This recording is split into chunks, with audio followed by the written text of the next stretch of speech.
मेरा नाम रितिका सिंह है और आज हम सुनील सर से ओलंपिक खेलों के बारे में कुछ प्रश्न और उनसे संबंधित जानकारी लेंगे। तो सर, मेरा आपसे पहला क्वेश्चन ये है कि ओलंपिक खेलों की शुरुआत कब से हुई? ओलंपिक खेलों की शुरुआत की अगर हम बात करें तो प्राचीन काल में जो ओलंपिक खेल हुए थे, वो यूरोप में एथेंस से शुरू हुए थे और एथेंस में भी वो स्पार्टा काल और एथेंस काल जो था, उस काल से इन खेलों की शुरुआत हुई और वह खेल जो थे वो पाल हेलेनिक खेल हुआ करते थे, उन खेलों से ये खेल निकल कर आया।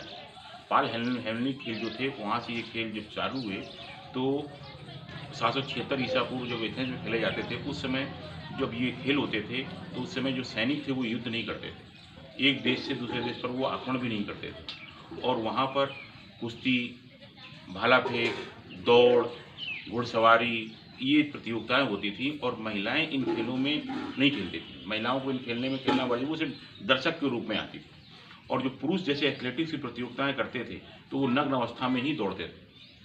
अच्छा सर, आपसे दूसरा क्वेश्चन ये कि ओलंपिक खेलों के जनक कौन थे?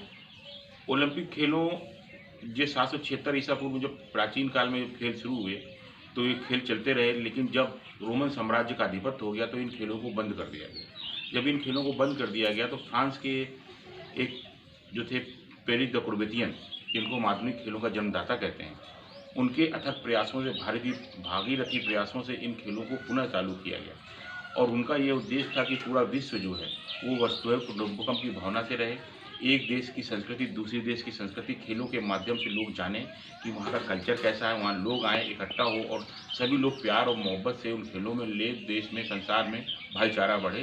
इस उद्देश्य को लेकर पिरे द कुर्बेतियन ने इन आधुनिक ओलंपिक खेलों की शुरुआत की और पहले आधुनिक खेल जो थे 1896 में एथेंस में हुए, तो हम पेरे द कुर्बेतियन को इन खेलों का जन्मदाता मानते हैं। सर, ओलंपिक खेलों का आदर्श वाक्य क्या है? जैसा हमने बताया है कि आपको कि पेरे द कुर्बेतियन जो थे, उन्होंने पूरे विश्व में वसुधैव कुटुम्बकम की भावना, सभी लोग एक साथ रहें, एक संस्कृति को दूसरे संस्कृति से मिलें, वैमनस्यता जो है वो ख़त्म हो, प्यार भाईचारा बढ़े, इसको लेकर उन्होंने एक आदर्श वाक्य भी बनाया जो था सबसे तेज, सबसे ऊंचा और सबसे बलशाली। लेकिन ये कोविड जो महामारी थी, कोविड महामारी में पूरा विश्व एक हो गया, तो उसमें एक शब्द और जुड़ गया, टुगेदर। बस सबसे ऊंचा, सबसे तेज, सबसे बलशाली और हम सब साथ साथ हैं। ये नया एक आदर्श वाक्य बनकर आया। तो सर, ओलंपिक खेलों में सर्वप्रथम किस महिला ने पदक जीता? जैसे हमने आपको बताया कि ओलंपिक खेलों में पहले महिलाएं नहीं खेलती थी, प्राचीन काल में भी ओलंपिक खेलों में महिलाएं नहीं खेलती थी और 1896 के जो ओलंपिक खेल हुए, उनमें भी महिलाएं नहीं खेलीं। लेकिन 1900 के जो फ्रांस में जो ओलंपिक खेल हुए, उसमें पहली बार महिलाओं ने प्रतिभाग किया और शर्लिन कूपर जो थी, वो शर्लिन कूपर ने सबसे पहले ओलंपिक खेलों में मेडल जीता और वो एथलेटिक्स प्रतियोगिता में जीता। और भारत ने ओलंपिक में खेलना कब शुरू किया? भारत ने, अगर हम भारत की ओलंपिक खेलों में कब से खेलना शुरू किया, ये बड़ा विवाद का विषय है। इसलिए विवाद का विषय है कि 1900 में हम अंग्रेज़ों के गुलाम थे और नॉर्मन पिचार्ड नाम का जो व्यक्ति था, जो एथलीट था, वो भारत के यूनियन जैक के झंडे के नीचे वहाँ पर खेलने गया और वहाँ पर उसने 2 मेडल भी जीते। अब इंटरनेशनल ओलंपिक कमेटी के सामने उस पदक की दावेदारी हम भी करते हैं, क्योंकि हम हमारे देश से खेलने गया था और यूनियन जैक के जो अंग्रेज़ों का झंडा है, जैसे हमारे देश का झंडा तिरंगा है, 3 रंग हैं, तो जो अंग्रेज़ों का झंडा है उसको हम यूनियन जैक बोलते हैं। तो वो यूनियन जैक के नीचे ब्रिटिश इंडिया के नीचे खेलने गया था। तो अंग्रेज़ जो हैं, इंग्लैंड जो है, वो उस पर अपनी दावेदारी करते हैं कि वो हमारा है। लेकिन 1920 में भारत ने पहली बार अब मतलब था, तो तब भी हम आज़ादी गुलामी थे, लेकिन हेनरी क्रोबक जो भारतीय खेलों के जनक माने जाते हैं, भारत में स्पोर्ट्स के जनक जिनको हम मानते हैं, उनके प्रयासों से 1920 में एंटवर्प ओलंपिक खेलों में भारत ने वहाँ भाग लिया और अभी जो 2020-21 का कोरोना ये टोक्यो ओलंपिक था, इसमें हमने अपने 100 वर्ष पूरे किए ओलंपिक खेलों में। तो हम आधिकारिक तौर से यही मानते हैं कि हमने 1920 से स्वतंत्र रूप से उसमें ओलंपिक खेलों में भाग लेना शुरू किया। और भारत ने पहला ओलंपिक पदक कब जीता? भारत ने पहला ओलंपिक पदक जो था वो तो 1900 में ही जीता था, लेकिन हम मानते हैं कि 1928 का ओलंपिक था, जो एम्स्टर्डम ओलंपिक था, जो हॉलैंड में हुआ था, उसमें भारत ने हॉकी में पहली बार मेडल जीता था। वो भी था तो ब्रिटिश इंडिया के लिए, लेकिन हम मानते हैं कि 1928 में भारतीय टीम ने हॉकी का गोल्ड मेडल जीता था, उसको हम अपना पहला पदक मानते हैं। सर, ओलंपिक खेल रद्द कब कब हुए? ओलंपिक खेल रद्द कब हुए, ये बड़ी विभीषिका की बात है कि जब प्रथम विश्व हो रहा था तो 1916 में बर्लिन में ओलंपिक खेल होने थे, लेकिन प्रथम विश्व युद्ध के कारण ये खेल रद्द हुए। और दोबारा जब फिर विश्व युद्ध हुआ तो 1940 का टोक्यो ओलंपिक रद्द हुआ और 1944 का लंदन ओलंपिक रद्द हुआ। तो 3 बार ओलंपिक खेल आज तक के इतिहास में रद्द हुए। सर नेक्स्ट क्वेश्चन, व्यक्तिगत स्पर्धा में भारत ने पदक कब जीता? व्यक्तिगत स्पर्धा में जो भारत ने जो मेडल जीता था वो 1952 का जो हेलसिंकी ओलंपिक था, उसमें भारत के जो पहलवान थे के डी जाधव, उन्होंने कुश्ती में भारत के लिए मेडल जीता था। और के डी जाधव के बारे में ये बात थी, उनको छोटा पैकेट बड़ा धमाल कहा जाता था। छोटा पैकेट बड़ा धमाल कहा जाता था क्योंकि हाइट में बहुत छोटे थे, महाराष्ट्र के रहने वाले थे। और बाद में जब उनकी 1984 में डेथ हुई एक रोड एक्सीडेंट में, और उन्होंने भारत के लिए पहला मेडल जीता था। सर ओलंपिक खेलों में भारत पाकिस्तान से पहली बार कब हारा? ओलंपिक खेलों में भारत और पाकिस्तान का मुकाबला सिर्फ हॉकी में ही होता था।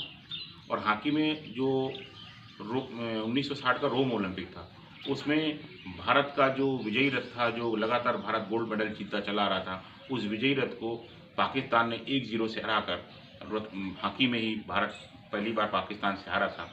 जब मैं आपको यहाँ और एक चीज़ बता देता हूँ, 1928 के ओलंपिक में भारत ने गोल्ड मेडल जीता, 1932 के ओलंपिक में भारत ने गोल्ड मेडल जीता, 1936 के ओलंपिक में भारत ने गोल्ड मेडल जीता बर्लिन में, और उसके 1948 लंदन में भारत ने गोल्ड मेडल जीता, 1952 के ओलंपिक में जो हेलसिंकी में वो वहाँ गोल्ड मेडल जीता, और मेलबर्न ओलंपिक जो था 1956 वहाँ पे भी भारत ने गोल्ड मेडल जीता।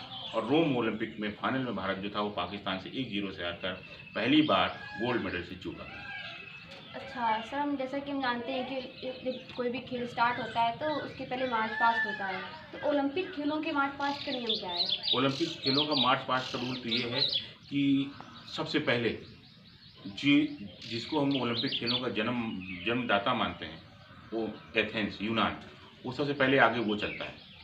इसके बाद वो जिस देश में वो ओलंपिक खेल हो रहे होते हैं, जिस देश में भी हो रहे हैं, तो वहाँ का जो अल्फ़ाबेट है, वहाँ की जो वर्णमाला का क्रम है, वहाँ की जो भाषा है, वहाँ की भाषा के वर्णमाला के क्रम के अनुसार उस देशों की टीमें निकलती हैं। जैसे मान लीजिए अभी सपोज करो कि हमारे इंडिया में हो रहा है, तो हमारे जो भारत हमारी भाषा है, तो सबसे पहले का नाम की टीमें चलेंगी, फिर सबसे बाद में छत्तीसगढ़ नाम की टीम आएगी, और सबसे बाद में जो होस्ट देश होता है, जो मेजबान देश होता है, उसकी टीम सबसे बाद में अपने फ्लैग के साथ आती है। सर जैसे कि ओलंपिक खेलों प्रथम बार ओलंपिक ध्वज कब फहराया गया? प्रथम बार ओलंपिक ध्वज जो था वो एंटवर्प का जो 1920 ओलंपिक था, जिसमें भारत ने पहली बार खेला था, उसमें सबसे पहले ओलंपिक ध्वज को फहराया गया। और ओलंपिक ध्वज जो था वो सबके सामने आया कि एक ओलंपिक ध्वज भी होगा, तो 1920 में। सर ओलंपिक खेलों में जो शुभांकन की शुरुआत कब से हुई? मोटो किसी जहाँ भी शुभंकर से मतलब है कि उस देश की संस्कृति को सबके सामने लाना। तो ये सबसे पहले ग्रीष्मकाल ओलंपिक में जो था 1972 का ओलंपिक जो था म्यूनिक जर्मनी में, वहाँ पर सबसे पहले मोटो को लॉन्च किया गया कि ओलंपिक खेलों में एक मोटो भी होगा। हालांकि इसके पहले 1900 जो शीतकालीन ओलंपिक था उसमें भी लॉन्च किया गया था, लेकिन 1972 के म्यूनिक ओलंपिक से मोटो की शुरुआत मानी जाती है। सर जैसे कि हमारे इंडिया में ओलंपिक्स के कई मेडल आते रहे हैं, तो सबसे पहली महिला कौन सी जो भारत के लिए ओलंपिक में पदक लेके आई? सबसे भारत का आज़ादी के लगभग 50 साल के बाद सिडनी ओलंपिक में कर्णम मल्लेश्वरी जो थी, वो वेटलिफ्टिंग में भारत के लिए ब्रॉन्ज मेडल जीता, और वो पहली महिला बनी जिन्होंने भारत के लिए मेडल जीता। सर ओलंपिक खेलों में इजराइल की खिलाड़ियों की हत्या की, किन ओलंपिक खेलों में इजराइल की खिलाड़ियों की हत्या की? देखिए, इजराइल जो देश बना, इजराइल देश के बनने के बाद वहाँ काफ़ी विरोध हुआ। वहाँ की जो पड़ोसी देश थे उनमें भी विरोध हुआ, क्योंकि इजराइल जो था वो नया देश बना और वो उनकी राजनीतिक और पॉलिटिकल कारण थे। तो इसके लिए फिलिस्तीन जो देश थे वो इजराइल का अपोनेंट था, और वहाँ पर म्यूनिक में 1972 में म्यूनिक में ओलंपिक हो रहे थे, और वहाँ पर आतंकवादियों ने जाकर इजराइल के खिलाड़ी सोते हुए खिलाड़ियों पर हमला बोल दिया, और वहाँ पे 11 इजरायली खिलाड़ियों की हत्या की गई। तो ये म्यूनिक ओलंपिक था जहाँ पे इजराइल खिलाड़ियों की हत्या की गई। सर भारत में सबसे ज़्यादा कौन से खेल में ओलंपिक मेडल जीते हैं? अगर हम बात करें कि हॉकी की, तो भारत ने हॉकी में सबसे ज़्यादा मेडल जीते हैं, उसके बाद कुश्ती आती है। कुश्ती में सुशील कुमार ने 2 बार लगातार 2 बार ओलंपिक खेलों में मेडल जीतने वाले भारत के पहले खिलाड़ी बने। इसके बाद योगेश्वर दत्त ने कुश्ती में जीता, साक्षी मलिक ने कुश्ती में जीता, बजरंग पूनिया ने जीता कुश्ती में, और रवि दहिया ने भी कुश्ती में मेडल जीता। इसके साथ अगर हम कहीं बात करते हैं कि पीवी सिंधु है, पीवी सिंधु ने भी लगातार 2 ओलंपिक खेलों में मतलब लगातार 2 बार मेडल जीता। 2016 में 2016 में रियो ओलंपिक में और 2021 के टोक्यो ओलंपिक में। और सर ओलंपिक गान क्या है? ओलंपिक गान क्या है कि ओलंपिक जो गीत है वो हालांकि लिखा तो 16वीं शताब्दी में ही गया था और ग्रीक भाषा में लिखा गया था, या ओपेरा साहित्य पे लिखा गया था, और इसको जो लिखने वाले थे वो पालामास थे, स्टाइरास पालामास और कोस्टिम कालामास ने ये गीत लिखा था। और ये जो 1958 में इसको लॉन्च भी किया गया था, लेकिन 1960 के जो ओलंपिक खेल हुए थे रोम, वहाँ से ओलंपिक गान की शुरुआत हो गई। तो आपको जानकारी अच्छी लगी हो तो आप चैनल को लाइक, सब्सक्राइब, शेयर कीजिए। जय हिंद, वंदे मातरम। जय